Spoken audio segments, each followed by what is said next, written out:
কেরালা থেকে ফেরার দিন কাকিমার থেকে একটা নতুন রেসিপি শিখেছিলাম, রাইস পুরি আর এগ রোস্ট।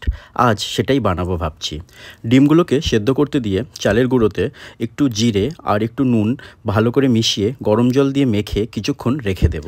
আর এগ রোস্টের জন্য লাগবে পেঁয়াজ কুচি, আদা রসুন কুচি, কারি পাতা, হলুদ গুঁড়ো, লঙ্কা গুঁড়ো, জিরে গুঁড়ো, ধনে গুঁড়ো আর গরম মশলা।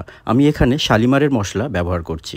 কড়াইতে সাদা তেল দিয়ে, তবে কাকিমা নারকেল তেল দিয়েছিল, তোমরা চাইলে দিতে পারো, আমি এখানে সাদা তেলই ব্যবহার করছি।